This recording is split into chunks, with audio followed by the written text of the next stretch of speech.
Hi everyone, welcome back to the channel. Have you ever found your photos to become overexposed with no details in highlights?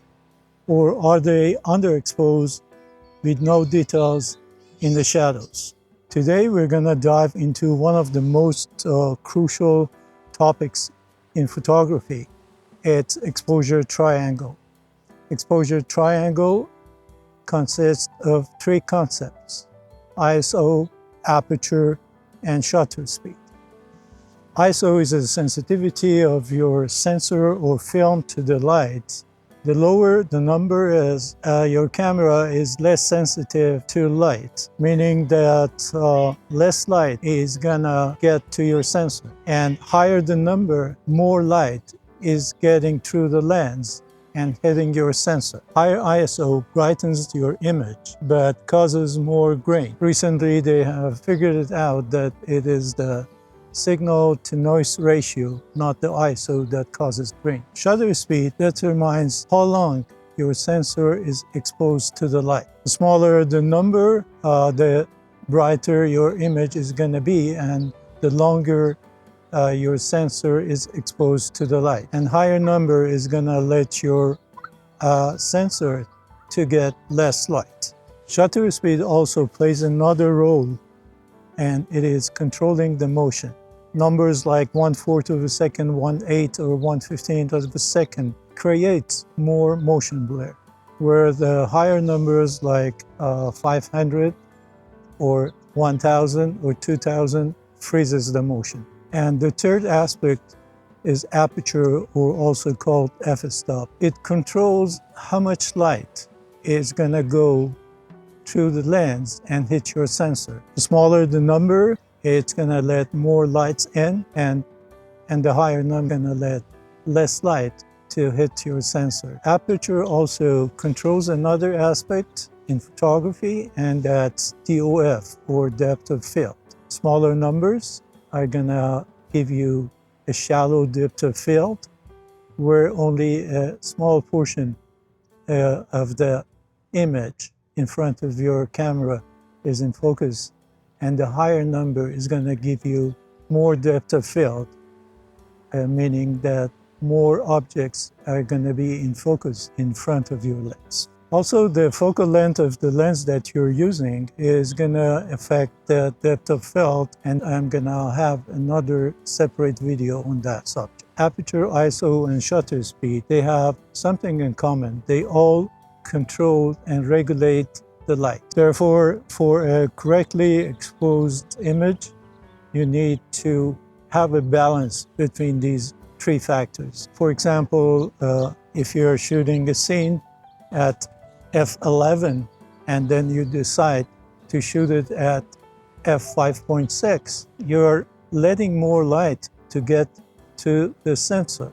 Therefore, you have to compensate for two stops. So what you can do to compensate for that extra light is to increase the shutter speed by two stops. Let's say if you're shooting at 1/25th of a second, change it to 250 for one stop and 500 for two stops, and then you have the balance. So without any further ado, let me show you how to balance these three factors to get a correctly exposed image. I'm taking this photo at ISO 400, f5.6, and shutter speed is 1/1600 of a second.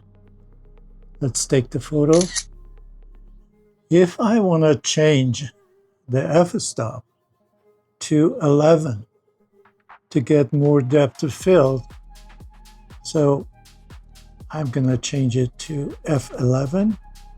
So 5.6 to f11 is two stops. So I can change the shutter speed to 400 and take another one.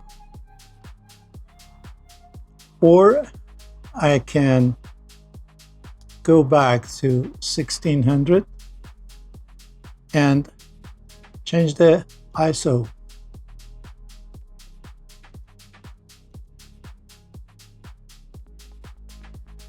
to 1600 and take the photo. We're going to take these photos to the computer and see if there are any different. We're in Lightroom now, and these are the 3 photos I took, and you can see that the photo taken at ISO 400 f11 and at shutter speed of 1/400 of a second is similar to the one taken at ISO 1600 f11 and 1/1600 of a second.